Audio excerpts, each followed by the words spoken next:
I'm told the number one fear people have is speaking in public. It's the one fear I don't have. Join me for the Love Speaks series, where we leave fear behind and we speak love. Loving our story, loving speaking, doing what we love, loving each other, and loving ourselves. Our stories are what connect us and make us better humans. So join me and my Love Speaks friends for some stories, some laughs, some inspiration, some speaker tips, and some unexpected truth. It's the Love Speaks series, where a little bit of love goes a long way. Welcome to the Love Speaks series. Here's your host, Sally Lou Loveman. Okay, so I am so grateful for today's conversation. I am really excited about this today. When I started my podcast a year ago, I wrote down a list of about, 30, 40 people. And on that list were people that I've worked with in my television career, in my Love Speaks business, and people that have a very specific topic that I wanted to talk about. So I made a list, and the people on that list have all pretty much started to be on this podcast. And today, two people that I wrote on that list are here. And next to each name, I would write what the topic would be. And I remember writing, speaking of race, with my two girlfriends who happen to be sisters, twin sisters, Shelly and Sherry. Yeah, you guys can laugh. This is not, okay. You're not in school. Yeah, you can laugh. And I remember writing that down. And at the time I thought, that'll be a really interesting conversation. I would love to do that. Because all of my podcasts so far, speaking of kindness, speaking of enlightenment, speaking of mindfulness, speaking of courage, whatever it is, those topics that are really meaningful to people and open up our world. So today, I am so grateful that my friends accepted my invitation and said yes to this conversation. So let me just start with some introductions. Sherry McAdoo, champion, is a manager of community advocacy and coalitions for Chicago CRED, which stands for Create Real Economic Destiny. It's a violence protection organization that funds and runs human development interventions for individuals at high risk of gun victimization in Chicago's most violent communities. I mean, seriously, go Share Bear. Shelly McAdoo is the consultant of executive projects and the president of the Diversity Council of Blue Cross Blue Shield Association. We have been friends I did the count last night, 17 years. We have, I worked with Sherry at the Oprah Winfrey Show. Yes. Shelly did not work at the Oprah Winfrey Show, but we think she did. Yes, because I was there. So. She was there. She works in TV. She's part of the team. We've celebrated many things together. We went on an epic girls trip. That was really fun. Epic. Good. Everything's better in Tybee. Everything's better in Tybee. Or Tybee Island. Or Tybee. Exactly. We've prayed together. We've worked side by side together. We've loved each other's children. Laughed. We've watched our children grow. We have laughed. And today, we also have a reality show that we'd like to do one day that in our minds we think it's fabulous. Yep. We like to call it Love and Champ. Love and Champ. Based on our two names, but McAdoo, champion. I always think you're a champion, but you are not. I'm not. Shell. Thank goodness I am not a champion. But you're part of it. Yes. And I just want to really say thank you, like I said, for accepting my invitation. This time that we find ourselves in is exhausting. Not for me. It's exhausting for people of color. And the last thing people of color need are white people to say, what can we do? How can we be better? Da, da, da, da. I just want to open by saying I'm doing the work and I have unpacked my white privilege. I have it. I didn't know I had it. I've used it without even knowing. I have, I could do countless things of where I've gone wrong. I could also do some countless things of where I've gone right. But that is not what today is about. Today is about having a conversation between girlfriends who've known each other a long time, where we can go from here. We're not experts, people. We know that. We're not experts. We're just people. Yeah. Where we can go from here, what's our call to action, Is there a way for white people to be more effective allies? I know there's a lot of stuff there, which we'll get into. And really how your hearts are feeling today in this moment. So I'm going to start with Shell Bell. How's your heart feeling?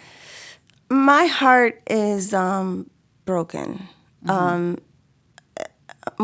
More so for just humanity, because as Black people, we're kind of desensitized almost to kind of the atrocities that kind of just follow us because of the color of our skin.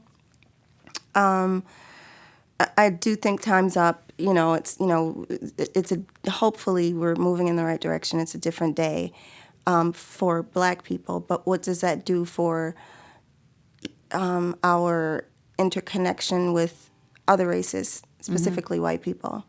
And when you have a white grandmother like I do, right? You come from a very diverse family. Your father's mother was white, and so it is tough having to, try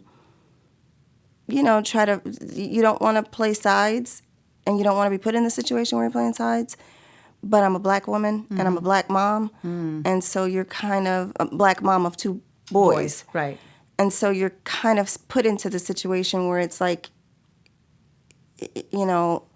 self-preservation is the first thing, but then I'm heartbroken because I can't, there's people that are white that have done nothing to my sons, nothing but love my sons, nothing but help to rear my sons. And so my heart is broken because I do feel like we are only on the precipice of this whole situation, and I think that it's going to get considerably worse before it gets better. That's quite possible. Yeah. Regarding your sons, how are you speaking to them today as opposed to 10 years ago? How old's Jamie? Is he Jamie 13? is 17. Oh. He's Time has He was stopped. 13 4 years ago. I have loved your children. How old's Jamie? How's Jamie? 13. 13. We only missed 4 years. Jamie's 17? He's 17, yes. Oh, my He is 17. And Larry is 24. Right. I know Larry's age Yeah. because he's Carly's age. Yes, 'cause he's Carly's okay. age. How are you speaking to them differently today? Well, of course, you have to have the talk, which is for Black moms. Yeah. It's where you have to kind of give them kind of the rules. If you get pulled over, you want to make sure you have your hands up or on the dash. Yeah. Don't question. Yeah. Tell the officer, I need to reach for my driver's license. Right. Is it okay? Blah, blah, blah, all these things. So you usually have those talk about 8 or 9 years old. So both of them I've had that talk with. Lately, constantly I'm saying to them, no matter what, you have got to live above reproach. You can't be in a situation where you are found, or whether you find yourself in a situation where anything could go wrong. You want to just make sure that you live above reproach.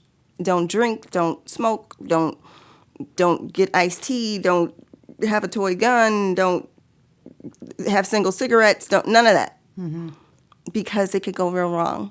So my advice always to them, both of them, is to live above reproach and, just be, comply wherever necessary so that you can have your day in court, but at least you're alive. So you're already going to court, basically. Oh, in yeah. your head, you're already going to have court. to, yeah. And I'm a white mom. I can't speak on behalf of all white mothers, but, I've told my son, not to drink, not to smoke, but it's for his health. Right. Not for the fact that he could be arrested, beaten, killed, put in jail, whatever the descriptions are.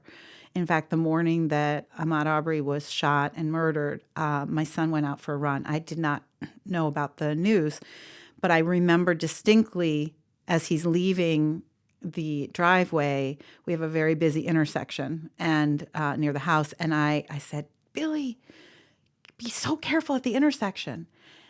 And I thought nothing of it. But that was just speaking of my white privilege right there, because that's all I was worried about was him getting hit by a car. And then I found out the news. And so here we are, mothers, friends, but you and Sherry, you too, because your boys are like your kids and you have a daughter. Yes. And we have to have a different conversation. And that conversation's exhausting, isn't it? It is. It's exhausting on who is receiving it, and it's exhausting on who is giving it. Yep. Yes. Can you speak to that, Cher? Yes. Before I And you have start, a I'll daughter. say I have a daughter. She's 11. I will say Oh, I thought she was 21. my daughter's 21. And she's 11. She actually acts 21. She does. acts 31. She does. But I'll start by saying the grandmother. So my father's stepmother, which is also my grandmother, is alive. The one that Okay. you're Yeah. referencing. Got it. My grandma Pat. My father's stepmother. Stepmother. Mhm. Okay. My grandma Pat. She is still alive, and that's the one that Is she you and white? I. She's white. She's Okay, Caucasian. so you Uh-huh. had Yeah. biological Yes. and step. Got it. Got it. And she is still learning, and you know, and Right. we have to get her there with some of the do. things that she says, and so we're getting her there. Yeah, just because you are married to a black man or a black woman does not make you immune Exactly. to bias. No. That's the truth. Yeah. And her family is very wealthy. So she's always been a very privileged. Right. Even though she, married a black man and, Yes. had black children, she's always been from, very privileged, very Right. different kind of world. So Yes. she's how old? She is. Grandma Pat is almost 80. Yeah, she's almost Right. 80. Oh, so she's young. Yeah, she'll be 80 on the 19th. Yeah, be she will. 80 on Friday, on Juneteenth. Yeah, on Juneteenth. On June. Oh my goodness. Yeah. Okay. It was planned. That was Interesting. deliberate. Well, we're dating it because this will probably air after, but who knows? Whatever. But and yes, it will. But interesting.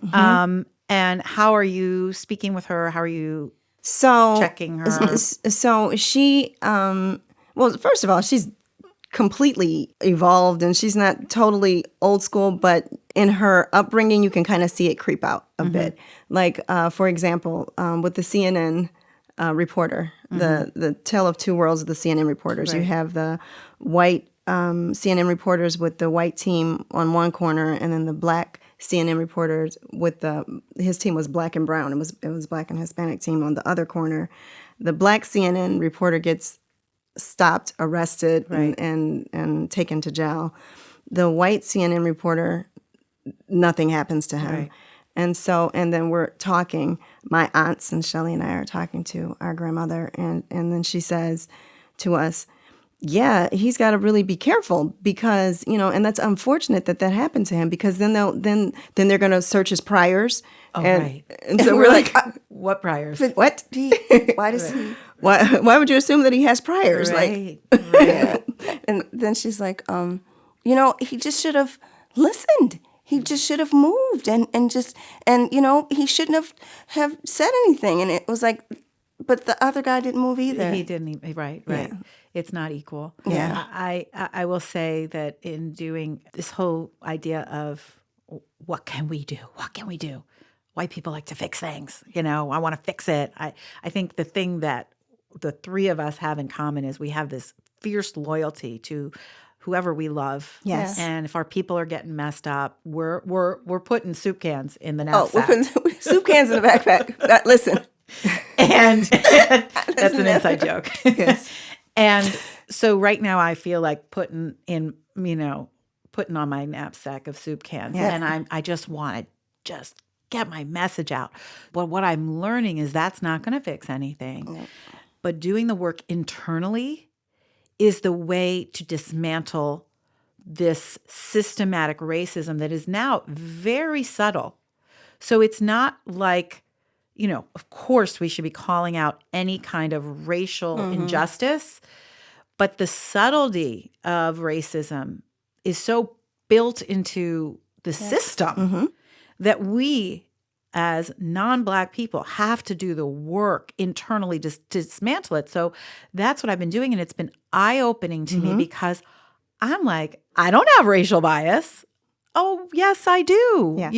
I do, and I've called it out, and I could name a million things, which we're going to talk about after, that I want to say I'm sorry for because I don't know. I don't look at it as a race thing, like the thing at Maren's bat mitzvah. I was just like, I didn't want to invite the whole team. Yeah. And I didn't want to hurt their feelings, but I really wanted to invite 4 of my friends who happen to be Black women. And so I hired you to come and be part of the deal. Then I'm told you weren't given food properly. I'm like, what the F?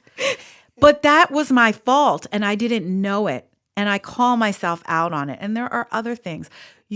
White people don't see it like that because they have the privilege of not having to feel that way. Yeah. And so how, I'm not going to ask questions because I know this is not a question of how can we do better, but like, because I know that's wrong.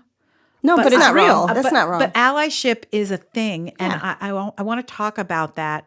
And so I just want to say this, and then I will give it to you all to talk because I'm not making sense. But allyship, I've listened to Vernay Myers on her TED Talk, which is so powerful. Her call to actions are so powerful. Cross the street when you see a young Black man coming your way and talk to him. Yes. Have a freaking conversation. Yeah. Okay? He'll think you're crazy, but go ahead. Lamar Rod Owens, who's just this Buddhist healer, spiritual god. Rachel Cargill, who's the smartest woman I've ever known. And my new guy that Twitch introduced me to is a activist. His name is Jade Zabari. He's a dancer, but he's an activist. I mean, he's my expert from So You Think You Can Dance, but whatever. But he's a real activist. I mean, he's so smart. And every single solitary piece of work I've done, it all boils down to do the internal work. Yeah. And it's the long haul and it's forever and dismantle it. So I'd love to ask the question, how can we be more effective allies? But every single one of those people that I studied would tell me that is not the right question to ask. So what is the right question to ask? Or maybe it's not a question. Maybe it's just I need to do my work. Well, I respectfully disagree with some of the other people but then I think that it makes a difference with your relationship. So would you ask, just your coworker, what should I do? How can I help? No. But when you're close friends, you should be able to say, I need to see me in this. I need to recognize what I can do or what I should do. And you should be able to kind of confide or rely on your friends to be transparent and instructive enough to be able to love you enough to give you the answers. Because I always tell people, and even with being the diversity, being over diversity and inclusion at where I work, I cannot tell you how many emails I've gotten from vice presidents of the company to executive assistants that are from one level to the other that are not people of color, and kind of asking the same thing. And so I have my, kind of form professional answer, which is I send them books and, What's your favorite?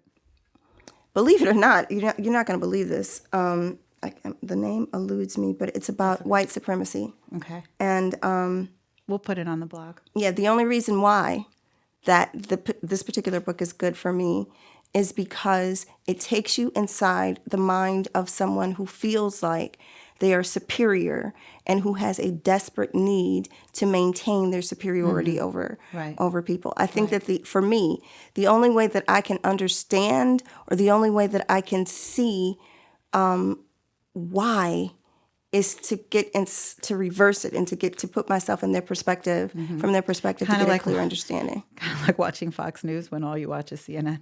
Exactly. It's like, and then you just want to see, let me get that other perspective. And I do that, every now and again. Yeah, me too. Yeah, I'll just, and then, so of course, while I'm watching Fox, I'm just like, wow. Let me turn back to CNN.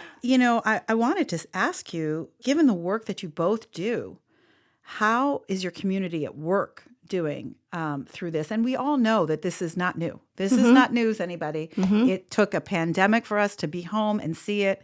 It's social media that brings us to the attention. I mean, the George Floyd death is one of the most gruesome, inhuman, it's just awful. 8 minutes and 46 seconds that anyone could ever watch. It's brutal. It's pretty brutality.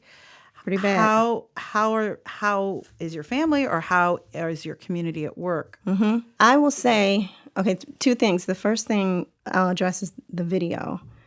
I wake up in the morning, of course, and you get your phone and you see what's trending, all of that. And I, as a Black woman who can own the fact that by now, Philando Castile sounds like Eric Garner, sounds like Trayvon Right. Martin, sounds like Tamir it is Rice. right.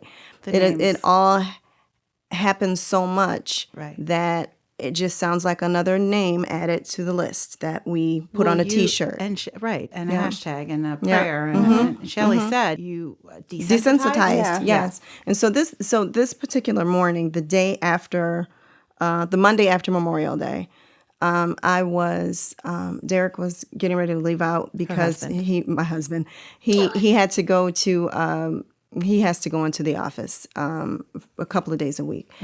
And he was getting ready to leave, and, he was saying his goodbyes and everything. And I was not paying attention and just clicked on the video. And I watched the video, and I can't even verbalize really how I felt. I just sobbed.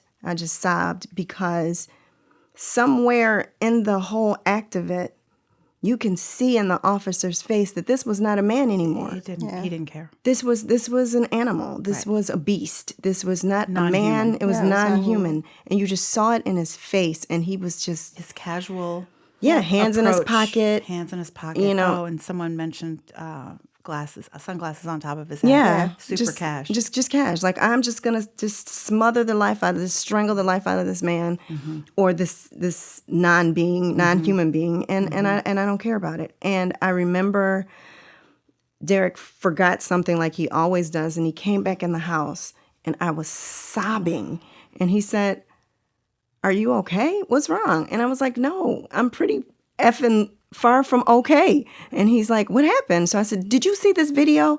Did you see this video of this man in Minnesota?" And I happened to have Derek's cousin, my cousin-in-law, is a senator in Minnesota. And I was like, "Call Bobby right now." Soup can. Get Bobby. Put some cans in my backpack. I was like, "Get Bobby on the phone." And so he's like, "Sherry, I was like, call him in the car. You call Bobby in the car. I'm gonna send you the video. You send him the video." This is He's why like, I love you. he's like, okay. I said, "You haven't seen the video?" He's like, "No." I said, Are you dressed yet? Are you in the No. car and you're in your pajamas? not yet, but I was. If he didn't call Bob, I was on my way to Minnesota. So he leaves out, and he did call Bobby, and Bob was like, "I'm already on it." So Yeah. I felt a little bit better. As far as our guys go with Chicago CRED, so Chicago CRED serves. What we do is we reach out to the most violent person in the Chicago area that is likely to be a shooter or be shot, and those more than likely are the same person. Yeah. And so Chicago's most violent, we target, and we try and get them, and we try and wrap our arms around them and make them feel like human beings, and make them feel like they have made mistakes. Because anyone who's willing to do that does not feel right. like a human. Right, right. And so Because their life is just Exactly. could be snuffed out in a second. exactly. And so we get we do that, and we offer wraparound services and all of that. But these same guys are the guys who don't, as Shelly says, live above reproach. Yeah. And so they are target number one. Right, And they feel like it. right. And so we have our company, our managing director is Arnie Duncan. We're funded by Lorene Powell Jobs. And both of them, to their credit, have been like in it. What can we do? Do we need to invest in the communities? Do we need to, how do we invest in our guys? They are our guys. They are our families. And so They're your guys if they've come into Chicago CRED. a program, Yeah. basically. Okay, got it. And so our guys have. And you lost some of your guys, We did. right? We During the did. protesting? We lost 4 of our guys during the so we have about 250. We're on the south side and the west sides of Chicago. So we're serving about 250 of our guys. One of them actually was involved in a police shooting, actually. Another one was killed in another protest from neighborhood crime. And then the 2 others, one was domestic and the other one, I don't recall the other one's death. But we have lost 4 of our guys. But for the most part, they are feeling like they are a target. They're feeling hopeless. you know, and they also feel like very radical. Right. You know, and I don't know if you can curse on podcasts or not, but so You can. okay, You so can curse on mine. okay, so our guys are feeling like fuck it. Yeah. Listen, you know what? It's been 400 years, and Right. you know we tried the peaceful way, and if peace doesn't work, then we'll Right. burn this motherfucker down. Is Right. how Exactly. is how our guys are. Which is why Shelly started by saying it's going to get worse before it gets better. Right. And I Right. feel that way. I felt that way. Can we be political on this podcast? Yes, we can, Sally Lou. Yes, okay. Well, I'm glad you asked that. You know, November 8th, 2016, the whole feeling of chaos, and chaos is creeping. You know, that election was pouring, you know, gasoline on the fire. Yes. That fire's been burning for 400 years. 400 years. Yep. Yeah. And so now, I mean, that's just, you know, blazing. And I pray to God that we will have new leadership. I think what is one of the coolest things that at least I'm seeing, and I hope that anyone listening is seeing and doing, and that you both are as well, is how these young people are stepping up Yes. and Yes. making platforms. And like I had a friend's son who literally through Linktree just did every single senator, congresswoman, man, woman, where you could just fill in your name and sign where you're from and then send it right out. So those letters, you know, we're old. I'm 58. I don't know how to do all that. But if someone is going to put that out for me, I'm going to take the time to do it. I'm going to sign every petition. I'm going to, and all of these incredible quick links to be able to have your voice heard. If you're not doing the work, I don't know what to say. You need to do the work. Okay. I want to say something's very wrong with you. It's not enough to protest. It's not enough. It's great. It's not enough to post the black box on Tuesdays. It's not enough to change your avatar, which I did. And I'm sure I'm wrong, but I did it. And I'm already thinking like, oh, when I want to change it back, is that going to be weird? Okay, white privilege, totally. Calling myself out on it, right? It's not enough. You have to do the work to dismantle yourself. So it's yes, action. It's called performative. It's not about you. Great. Give to local Black businesses, write your letters, sign your petition, protest, speak to your platform.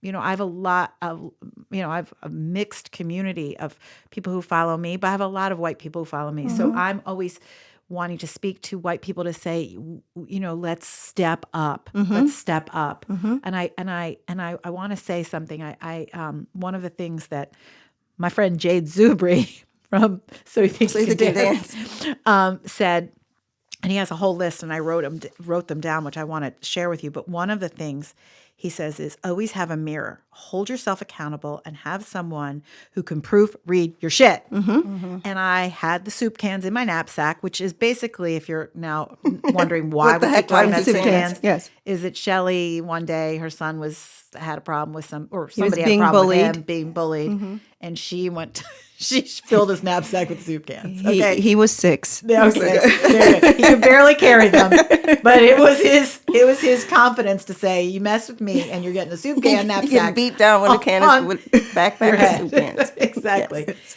So I wrote this blog, and I was like, "Oh, I really want someone to read it." And Sherry was kind enough. I really appreciate that for reading it. I ended up not posting it. I posted something else. Yeah.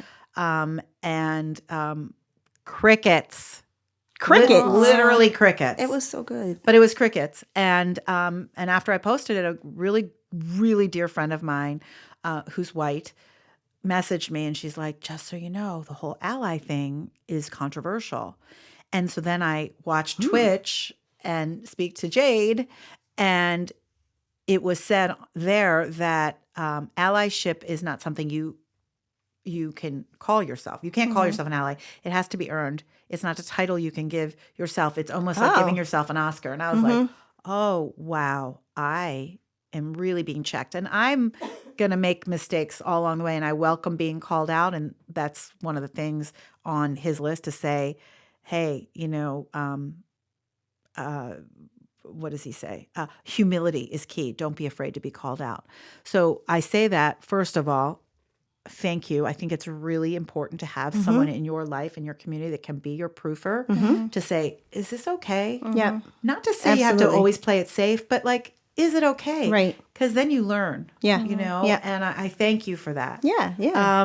But I did get crickets on my Step Up Allies post, and maybe it's big. I don't know. But what are you supposed to call your? You are. We do need. I'm an ally allies. who's not immune to the fact that I fall into traps of white privilege that I don't even know I'm doing. And you're going to do that. But that's the kind of person that you want as an ally. You want somebody that still is not so corrected. That how do you learn from example if you don't do those examples? Right. I think I think one of the big things is, and I really want you to speak on this, is that white people are scared. And guess what? Get over it. Okay. You have to be uncomfortable in the work. If you're not uncomfortable, you're not doing the work. So instead of being scared of saying the wrong thing, of course, racial slurs are never correct. They are never acceptable. But instead of being scared of doing the wrong thing or saying the wrong thing, how about you just try? So can you speak to that? Do you experience that ever with your non-Black friends or family? Oh, absolutely. I will say, as far as allyship is concerned, I don't, because I could be wrong, but this is the first in my life where we've been as a people at this point, where Black people 400 plus years later are at a place where what they're thinking and what has happened in our lives for centuries is trending. Yeah. That it's being heard for the most part. Right.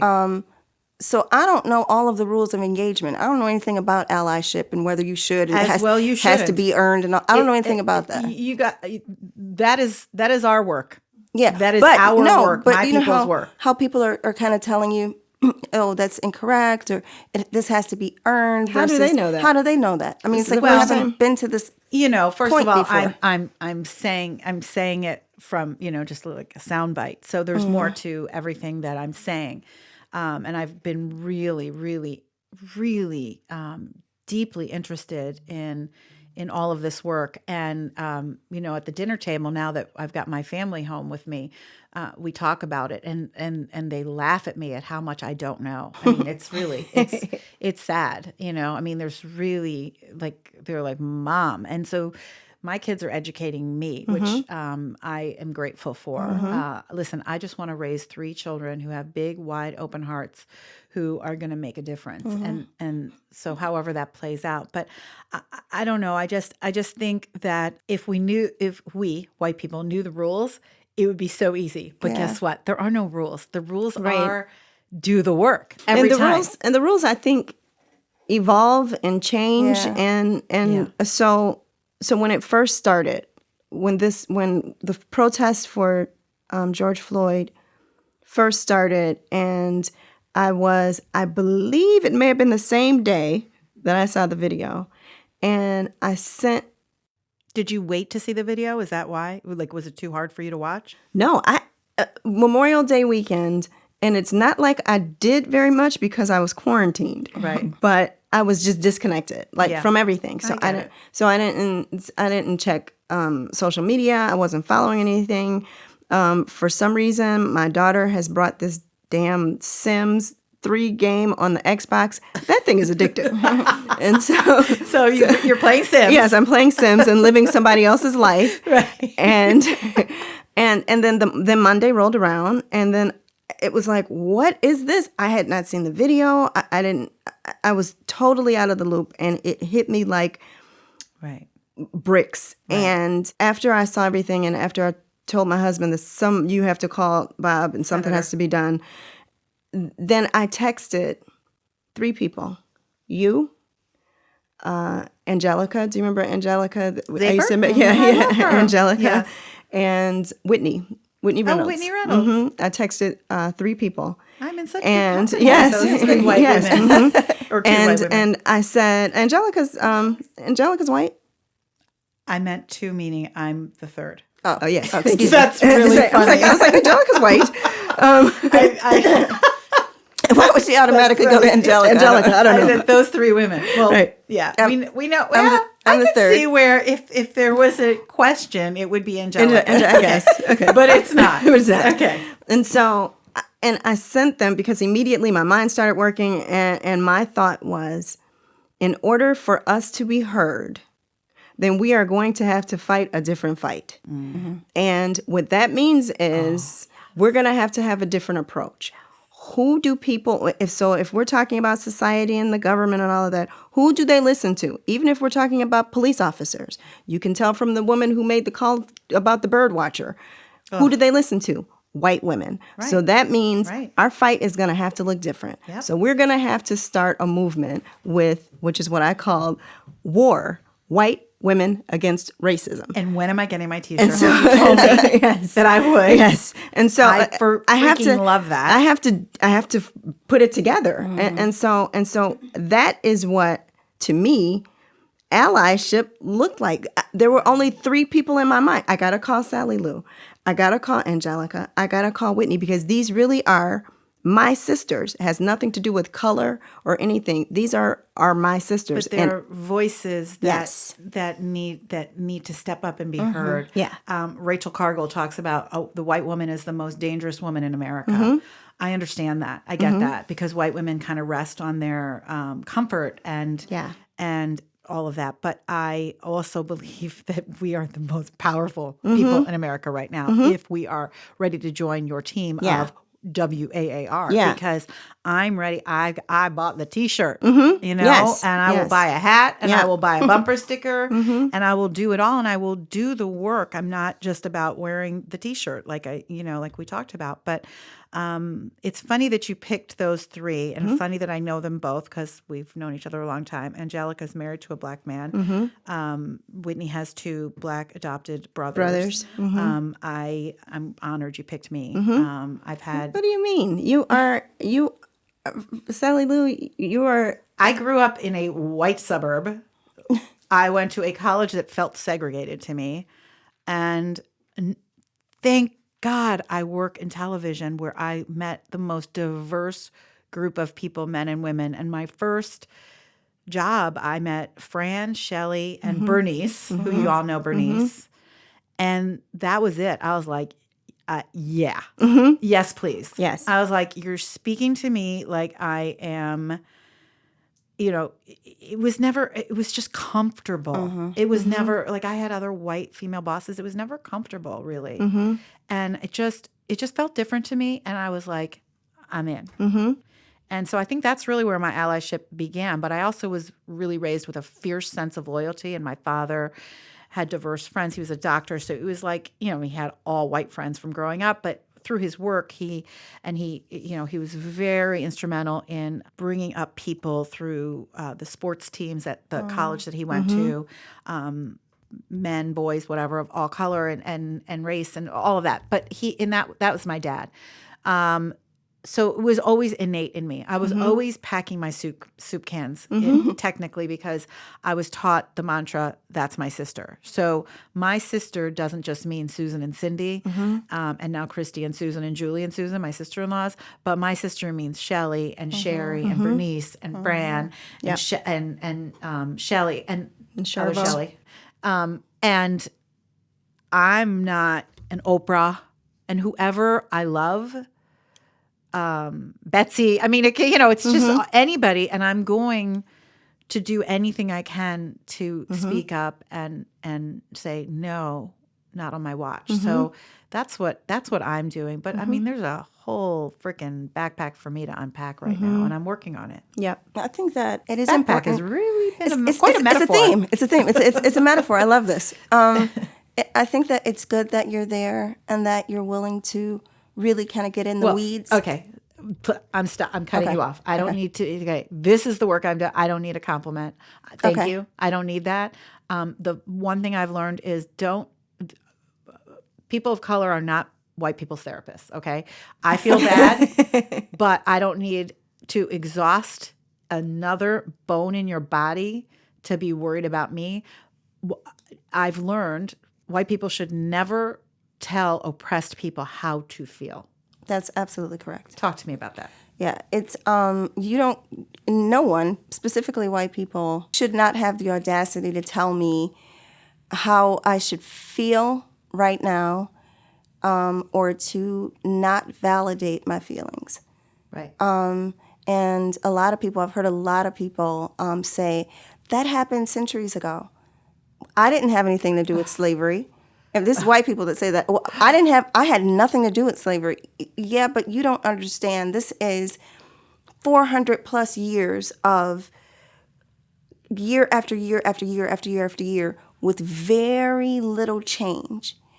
It's like for centuries, with the exception of, okay, so we've grown and technology has grown and all kinds of stuff has grown. And for centuries, there is still systemic racism that's baked in. It's baked in, that it still feels the same today to me in 2020 as it did the slave in 1863 before we were emancipated. Right. When you feel like as a Black woman, you are not heard, your opinions are not relevant, your strength is only predicated on just say enough, but if you're too aggressive, you're going to be a bitch. Right. Or angry. When, no, I just know what I'm talking about and I'm smart. And these things, it's not something that just started in 2020. That was in 1863 when they wouldn't allow us to read because they wanted us to continue to the cycle of being uneducated. Right. Your voice doesn't matter. And still today, those are still some of the things that we deal with today. So you can't tell me that pain isn't the same. Yeah, it's 400 plus years later, but that pain is still the same. Have you had that conversation with someone who says, I had nothing to do with slavery? I have. And it's someone that is a friend or was a friend. And well, I would tell that friend to watch Ava DuVernay's 13. Yeah, because which is amazing. That's another one that I refer. Yes, that shows the system of it's just undeniable. It's undeniable. It's The undeniable. whole jail system is undeniable. Yeah. It's like that is slavery. It's insane. And then so when you talk about your like your friends, your white friends, there's a lady, her name is Jane Elliot. She's an activist and an educator. Yeah. She does a lot of analogies. One of the most popular ones that has kind of been being recirculated, it's from decades ago, but she basically, she calls people out. It's an audience full of all white people, white women mostly, and she was like, anybody that is willing to live, to change your life, trade your life for a Black person, stand up. Stand up. Yeah. Nope. Nobody does it. Right. And so then the end of it, the purpose of her kind of analogy is that if you know that this is wrong, and you know that you wouldn't want it for yourself, why are you content to have it for somebody else? Right. And so when you think about these things, and when you say some of your friends say that this it's kind of a unpopular situation, or to be an ally is kind of controversial. I get that, and I get that it's uncomfortable. But then when you put yourself in, for example, if my family were to move to your neighborhood, or any place on the North Shore, and there are homeowners associations, we are going to be scrutinized more closely than a homeowners association, by the homeowners association or whatever community organization that you have. And they're either going to approve or deny our family moving into the neighborhood, to the extent that they're going to say, well, there's already a Black family on this street. That means it's going to be 2 or 3 on that street. I don't know. And so maybe let's just say hypothetically they go ahead and we're approved. Now, as a person, we don't know that this is going on behind the scenes, but it is. It is. And so now you move into this neighborhood, and now just because of the color of my skin, I could be a multimillionaire, but because of the color of my skin, the whole neighborhood's real estate is depreciated. Property value The depreciates. property value has depreciated. Why? Right. You know, I could be Barack Obama. Barack Obama, right? I could be any of these people. I could have 3 times the amount of money that you have. Right. I could be the person that finds the cure for cancer. Right. But because I'm black, the neighborhood has depreciated in value. So now guess what? All of these people, the white women or the white families that are in the neighborhood, when their property is depreciated, now, wallet, right? Now they're looking at you like, Yeah. now if you, why did I have to, Right. and all I did was just be born in the skin. So when you say, what can you do? We've got to dismantle that. Right. We have to gotta turn figure out- everything We have upside to down. turn everything upside It's down. literally, Yeah. it's like you said, it's baked. It's baked in. I want to read you just a really couple things that stood out to me because you're talking about Jane Elliot. Is that right? Okay, I have to look into her. Peggy McIntosh, who does. She's staying with our theme. Unpack your privilege, and literally it's something about a backpack. But she says, I began to count the ways. I mean, she's this very smart woman, like a scholar and from Wellesley. And I really wish I knew the school that I'm going to say Wellesley. I could be wrong. Okay. She's like, what? I'll update it when I do my research. But all I know is this on the blog or on the show notes. She says, I began to count the ways in which I enjoy unearned skin privilege and have been conditioned into oblivion about its existence. Well, that right there speaks to me. I'm like, okay. So let me just read you a couple of these things. So if you are a white person listening, check yourself. Google Rachel Gargle, do the work, 30-day work. It's amazing. I've had several white girlfriends of mine who are super smart and super liberal reach out to me on Instagram and say, thank you. I'm doing the work now. I'm like, oh my gosh, thank you. Because I keep posting about it. I'm on day 8. I started about 4 weeks ago. No, I'm kidding. It's a really hard work. It's hard. You just can't do it every day. You got to really, okay. So, and I think unpacking the privilege is so powerful. So this is from her point of view, Peggy's point of view. I can, if I wish, to be in the company of people of my race most of the time. I mean, that is not necessarily something that a black person can say. No, they can't. Okay, especially in the professional world. If I should need to move, I can be pretty sure of renting or purchasing housing in an area which I can afford and in which I want to live. I can be pretty sure that my neighbors in such location will be neutral or pleasant to me. Yeah, that's not Right? non-existence. Whether I used checks, credit cards, or cash, I can count on my skin color not to work against the appearance of my financial liability. Okay. I can arrange to protect my children most of the time from people who might not like them. I can speak in public to a powerful male group without putting my race on trial. I can be sure that if I need legal or medical help, my race will not work against me. And these are just, I mean, she has a long list. These are just the ones that really stuck out for me. And this one just really said it all. Not really. But I can choose blemish cover or bandages in flesh color and have them match more or less my skin. I mean, even Band-Aids, like, come on. Right. I mean, obviously I know that they're beautiful Black-owned businesses of healthcare and beauty products and all of that. But for the most part, you go to the grocery store and it's not what you're looking for. No. That could be culturally everything. It could be from the food, from the Band-Aids, from hair products, whatever it may be. So how So when Shelly says baked in, it is there. First of all, let me just full stop. Systematic racism is real. it is very real. It's not a myth. It's not an opinion from Black people. Systematic racism is real. Full stop. Okay. The second thing that's a full stop is please stop having the conversations about our people need to just pull ourselves up from our bootstraps. Oh, God. Okay? We have not even been afforded the damn boots or the straps. Right. Because it was systematically designed to keep that away from us. So Right. stop with the full stop on that too. Right.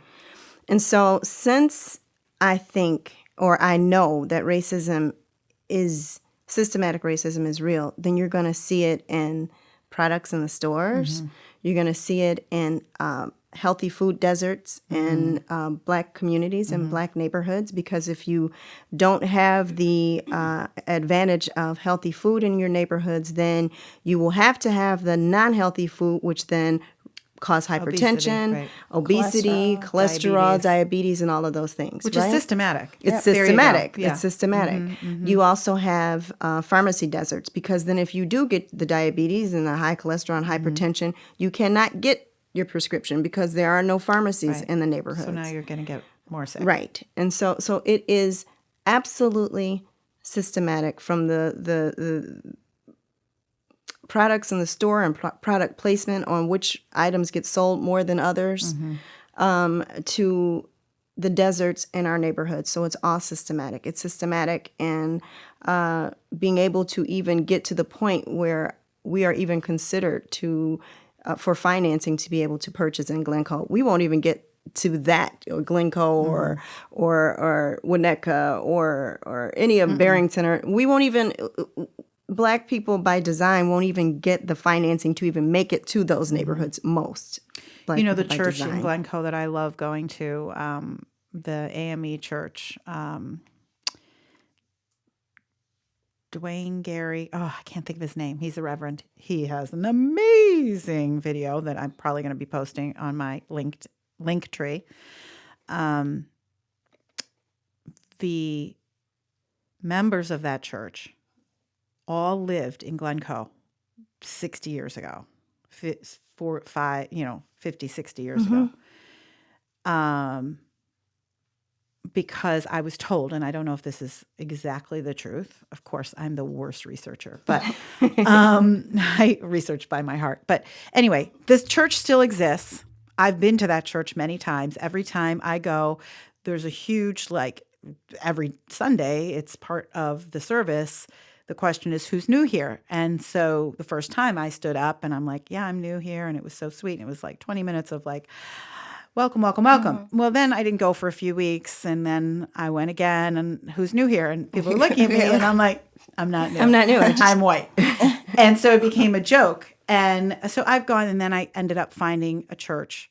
I really needed church, and I found a church that really worked for me. But I recently, when we did a march in Glencoe, which is kind of an oxymoron, but it was beautiful. I really almost didn't want to go, and I'm glad I did, because the last thing a white person needs to do is judge other white people for so now you're going to come out and march. Right.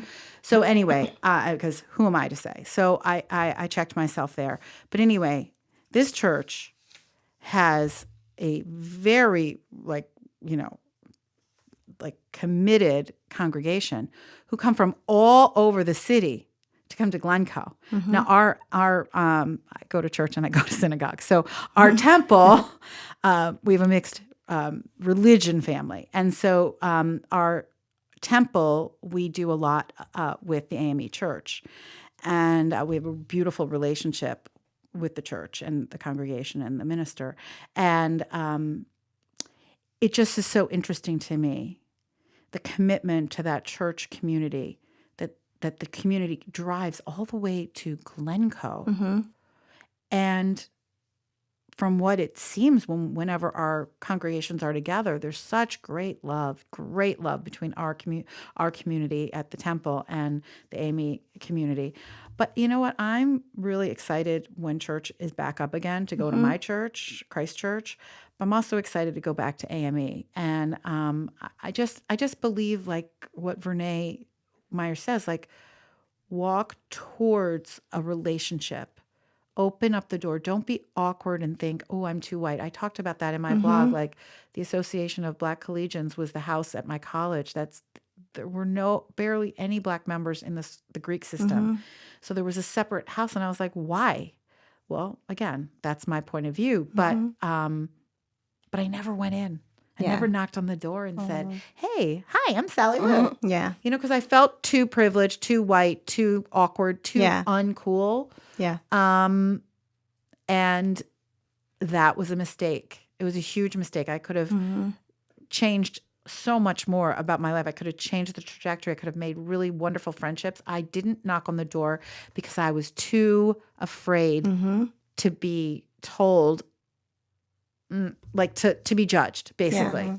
And guess what? We got to let that judgment go. I was going to say, I think right now is the time to embrace the fact that Black and white, this is foreign terrain. This is something that we've not, this kind of, Shelly said it and I said it to Sally Lou, but this kind of a movement, not a moment, because you said this is not a moment, it's a movement. Exactly. This kind of a movement has not happened, and I think we're on to something that could be positive. And I think we should, like I said before in our previous conversation, just give each other grace and know that there's not a playbook for what we're all going to do together, but the fact that we are trying to do it together is right. And that we should push each other to have the tough conversations. We should listen and learn and walk our talk. And so I say that to say that if you're going to march and protest for us in Glencoe, then make sure you are inviting the Black person into your neighborhood to be your neighbor. Make sure you are then going to New Trier and saying that the fact that there are no Black instructors is unacceptable. Unacceptable. The fact that you Heroes, have no... Heroes right. is a group that is working on that. Very good. Very good. And so the fact that you have no African-American curriculum or you're not Diversity teaching this Day is a day. It history, should be curriculum. Yes. And so it needs to be a curriculum, not just a day. Exactly. And then if you're going to add Black instructors, then that means that they're going to have to be Black students, because segregated schools and segregated neighborhoods and segregated anything produces racism. Right. How about affordable housing?